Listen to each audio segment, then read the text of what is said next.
Nobody could explain how 8 star players vanished during the biggest weekend of their basketball careers. For 25 years, the case remained a mystery. In 2024, when FBI Special Agent Maria Santos discovered hidden photographs in an unlikely place, the truth shattered everything the community believed about their beloved coach. Before we start, hit subscribe to uncover the stories they tried to hide and ensure no mystery stays forgotten. The gymnasium at Jefferson High School still echoed with the ghosts of championship dreams 25 years later. The trophy case gleamed under fluorescent lights, filled with golden memories from decades of victories.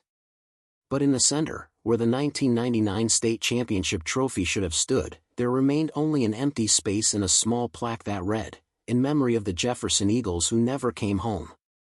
March 1999 was supposed to be the culmination of the greatest season in Jefferson High basketball history. The Eagles had swept through the regional playoffs with an undefeated record, led by their legendary coach Thomas Brennan and 8 of the most talented young athletes the small town of Millbrook had ever produced. Coach Brennan was everything a high school coach should be. 42 years old, married with 2 young children, 15 years of coaching experience, and a wall full of awards recognizing his dedication to student athletes. He had transformed Jefferson's basketball program from mediocrity into a powerhouse, turning awkward teenagers into disciplined competitors who went on to earn college scholarships and build successful lives. The 8 players heading to state championship camp represented the heart of Millbrook's hopes and dreams. Senior captain Marcus Williams, 6'4" point guard with a full scholarship to Duke University waiting after graduation. Twin brothers Jake and Tyler Stevens, identical in appearance but opposite in playing style, Jake the defensive specialist, Tyler the three-point sniper. Sophomore sensation Alex Chen, already being recruited by Division I colleges despite his age. Senior forward David Martinez, whose family had immigrated from Mexico when he was 8, now planning to become the first college graduate in his family history. Junior guard Tommy Rodriguez, small in stature but fierce in determination. Senior center Mike Johnson, gentle giant who tutored younger students between practices. And freshman prodigy Kevin Park, only 15 years old but already the team's leading scorer. They were more than teammates. They were brothers who had spent countless hours together in the gym, pushing each other to improve, celebrating victories, and supporting each other through defeats.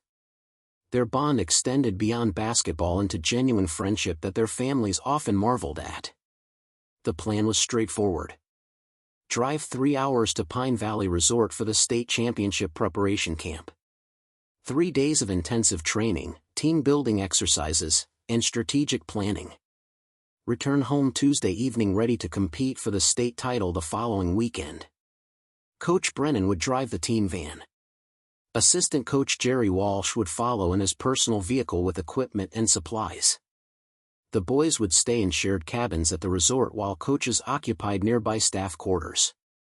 Parents had been invited to attend the championship game but were asked to give the team space during preparation camp to maintain focus.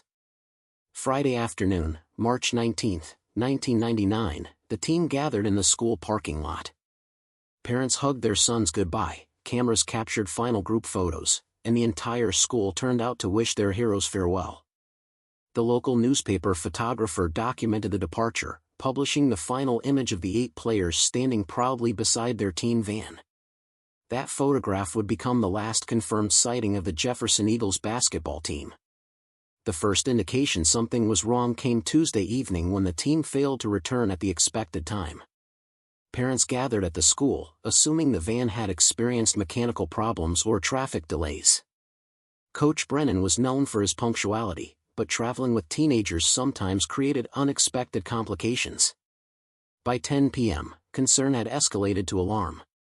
Calls to Pine Valley Resort revealed the team had never checked in for their reservation. The resort staff confirmed that no Jefferson High basketball team had arrived during the weekend. No cancellation had been received. The reservation remained unused. Parents immediately contacted law enforcement. Millbrook Police Chief Robert Hayes, a lifelong resident who had known most of these families for years, initiated an immediate search along the route to Pine Valley Resort. State police were notified. Highway patrol units began checking rest stops, gas stations, and hospitals along the entire corridor. By Wednesday morning, the search had expanded to include multiple counties. The teen van was located abandoned in a remote parking area of Cascade National Forest, approximately 90 miles from both Jefferson High School and Pine Valley Resort. The vehicle was locked, keys missing, but showed no signs of damage or struggle. Inside the van, investigators found the players' overnight bags, basketball equipment, and personal items. Cell phones, wallets, family photographs, and homework assignments remained untouched. Whatever had happened, it had not been a robbery. Assistant coach Jerry Walsh's car was never found. The investigation consumed the entire region. Hundreds of volunteers joined professional search teams combing thousands of acres of forest, ravines, and waterways. Helicopters with thermal imaging equipment scoured the wilderness. Divers searched every lake and river within a 50-mile radius. Detective Linda Morrison from the state police led the investigation. She had worked missing persons cases for 12 years and had never encountered anything like this. 8 healthy teenage athletes and their adult coach vanishing simultaneously defied logical explanation. The timeline made no sense. Security cameras at a gas station 50 miles from the school showed the teen van stopping for fuel at 4:30 p.m. Friday. Coach Brennan appeared normal, purchasing snacks and drinks for the team. Players were visible through the van windows, talking and laughing like any group of teenagers on a road trip. But Pine Valley Resort was only 2 hours from that gas station. Even accounting for dinner stops or navigation errors, the team should have arrived Friday evening. Instead, their van was found Sunday morning in a completely different direction, suggesting they had never intended to reach the resort. Detective Morrison theorized that Coach Brennan might have decided to take the team somewhere else for additional privacy and preparation. Perhaps he had arranged alternative accommodations without informing parents or school administrators. Coaches sometimes made last-minute decisions based on team dynamics or competitive advantages. But as days passed without contact, that explanation became less plausible. Coach Brennan was a responsible adult with his own family. He would never disappear without explanation, leaving his wife and children worried and confused. The investigation expanded to examine every aspect of Coach Brennan's life. Financial records, personal relationships, professional history, and psychological evaluations. Nothing suggested he was capable of harming students or fleeing with a teen van full of teenagers. 3 weeks later, assistant coach Jerry Walsh's car was found submerged in a quarry lake 40 miles south of the National Forest. The vehicle had been deliberately driven into deep water. Inside, investigators found Coach Walsh's body, apparently deceased from drowning. No note or explanation was discovered. The discovery added another layer of mystery to an already incomprehensible case. If Coach Walsh had driven separately to provide support for the team trip, why was his car found in an isolated quarry? Had he been following the team van when something went wrong? Had he witnessed whatever happened to Coach Brennan and the players? Autopsy results provided no additional clarity. Coach Walsh had drowned, but his body showed no signs of trauma or struggle. Toxicology tests revealed no drugs or alcohol in his system. The medical examiner could not determine whether his death was suicide, accident, or homicide. Detective Morrison faced an impossible puzzle. A beloved coach and 8 promising students had vanished during what should have been a routine trip. A second coach was found dead in circumstances that explain nothing. No ransom demands, no witness accounts, no physical evidence pointing toward any specific scenario. The case dominated local and regional media for months. Theories ranged from tragic accident to elaborate kidnapping scheme. Some suggested Coach Brennan had suffered a psychological breakdown and led the team into danger. Others proposed that both coaches had been targeted by unknown criminals. Missing person flyers covered every bulletin board, store window, and telephone pole within a 100-mile radius. The FBI joined the investigation, applying federal resources to what appeared to be an interstate crime. Psychics offered visions. Conspiracy theorists suggested government cover-ups. Amateur investigators created online forums dedicated to solving the mystery. Nothing produced actionable leads. By Christmas 1999, the active investigation had scaled back significantly. Families held memorial services without bodies to bury. The school retired the players' jersey numbers and established scholarship funds in their memory. Life in Millbrook gradually returned to a new normal built around an enormous hole where 8 bright young men should have been. Coach Brennan's wife, Patricia, moved away with their children in 2001. She never spoke publicly about the case but reportedly struggled with depression and survivor's guilt. Neighbors said she blamed herself for not recognizing warning signs that might have prevented the tragedy. The families of the 8 players dealt with their grief in different ways. Some became advocates for missing children, working with law enforcement agencies to improve search protocols and family communication systems. Others retreated from public attention, focusing on preserving their sons' memories privately. As years passed, the case transformed from active investigation to historical tragedy. New residents of Millbrook learned about the Jefferson Eagles as local folklore. The Gymnasium Memorial became a somber tourist attraction. True crime enthusiasts occasionally revisited the case, but no new evidence emerged. Detective Morrison retired in 2010, carrying the unsolved case as her greatest professional regret. She had interviewed hundreds of people, pursued dozens of theories, and dedicated thousands of hours to finding answers that never came. "Those 8 boys deserved better," she said during her retirement ceremony. "Their families deserved answers. Someday, someone will find the truth. I just hope I'm still alive to see it." The truth would eventually surface, but not in any way Morrison could have anticipated. FBI Special Agent Maria Santos joined the Bureau's Cold Case Unit in 2018, specifically requesting assignment to unsolved missing persons cases involving multiple victims. She had grown up in a small town similar to Millbrook and understood how disappearances could devastate entire communities for generations. Santos was known for her methodical approach to investigating cold cases. Rather than focusing on dramatic breakthroughs or new technology, she specialized in recognizing patterns that previous investigators had missed. She reviewed old cases not looking for smoking guns, but for subtle inconsistencies that might reveal new investigation pathways. The Jefferson Eagles case appeared on her desk in January 2024 as part of a routine review of Pacific Northwest cold cases. Santos read through the original investigation files, studied the timeline, and examined the evidence photos. Like Detective Morrison 25 years earlier, she found herself puzzled by the complete absence of logical explanations. But Santos noticed something previous investigators had overlooked. In the original case file, she found a brief mention of a phone call received by Millbrook police 3 days after the team's disappearance. A resident named Harold Vance had called to report seeing a group of teenagers at an abandoned logging camp approximately 60 miles northeast of where the team van was found. The sighting had been investigated and dismissed when searchers found no evidence of recent human presence at the location. Harold Vance was elderly, had vision problems, and admitted he had only glimpsed the group from a distance while driving past on a Forest Service road. Santos decided to interview Harold Vance, assuming he was still alive after 25 years. She discovered that Vance had died in 2019, but his daughter Rachel lived in the same area and had inherited his property. Rachel remembered her father's frustration with police dismissing his report, and she had preserved his handwritten notes about the sighting. According to Vance's notes, he had seen 8 young men and 1 adult near the abandoned Cascade Lumber Company camp on Sunday morning, March 21, 1999. The group appeared to be engaged in some kind of organized activity, possibly a work project or training exercise.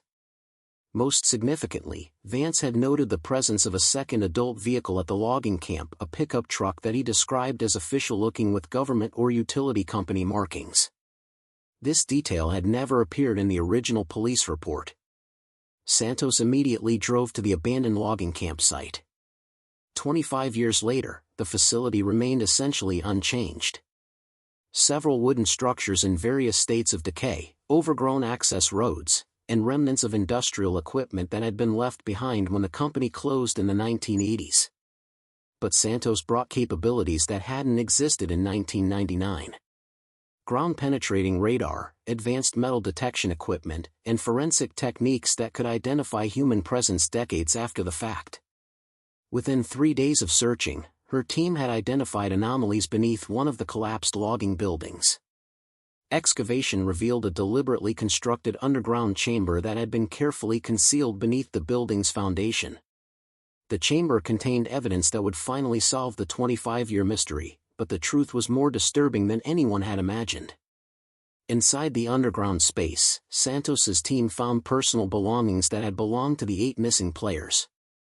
Basketball shoes, team jackets, family photographs, and handwritten letters that the boys had apparently written but never been able to send.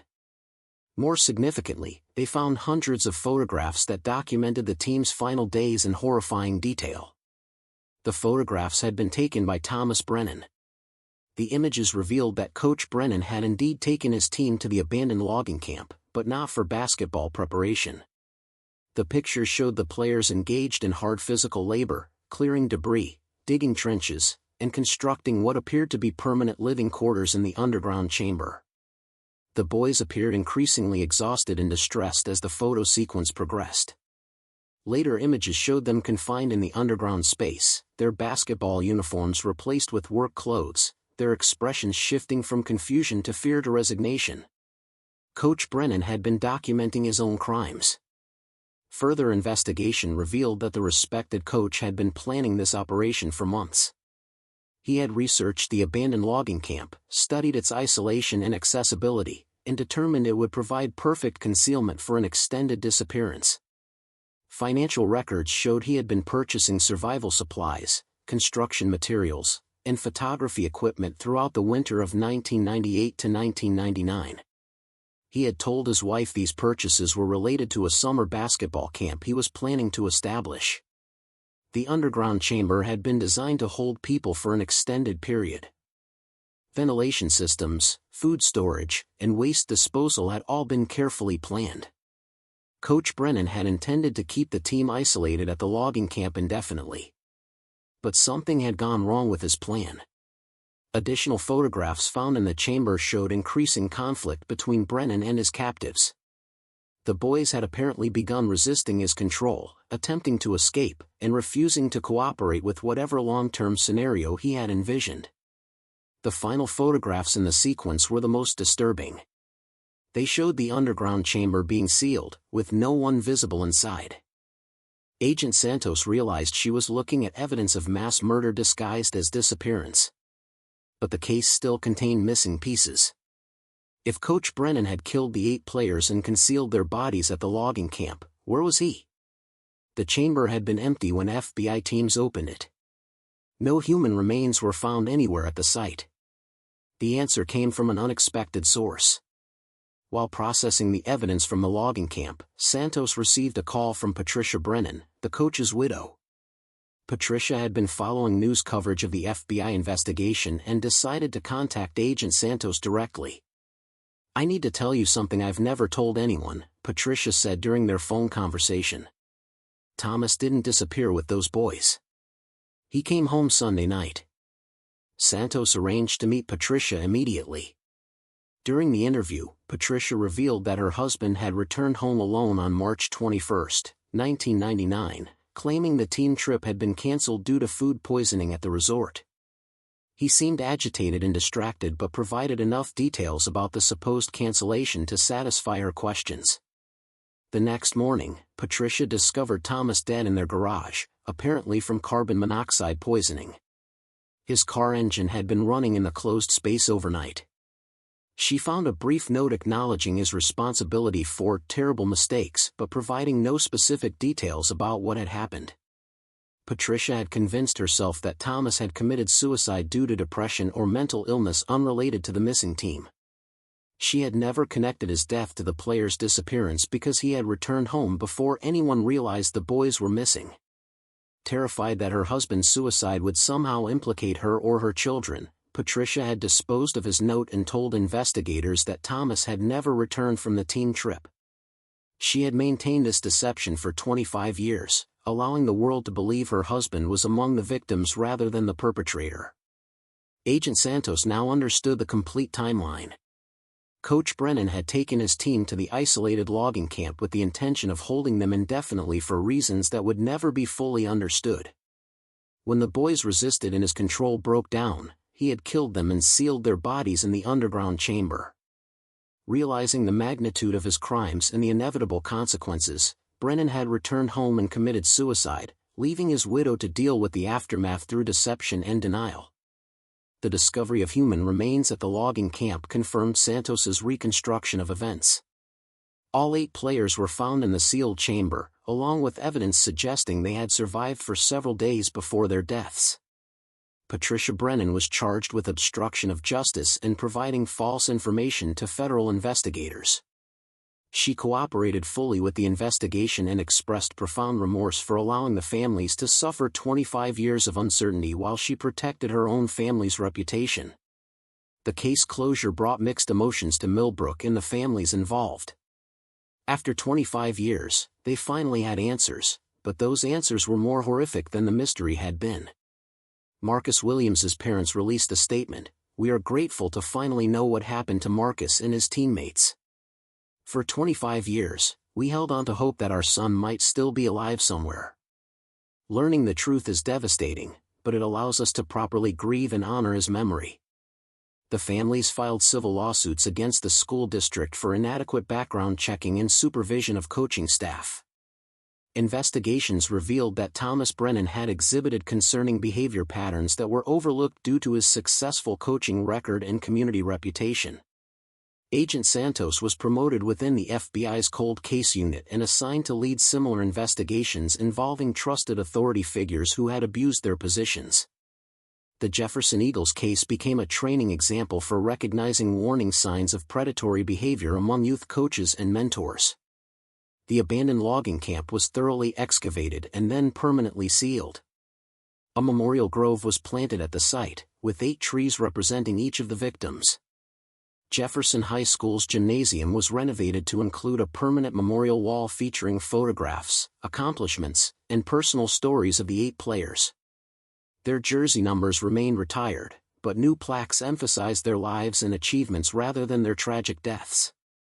Coach Brennan's name was removed from all school records and facilities.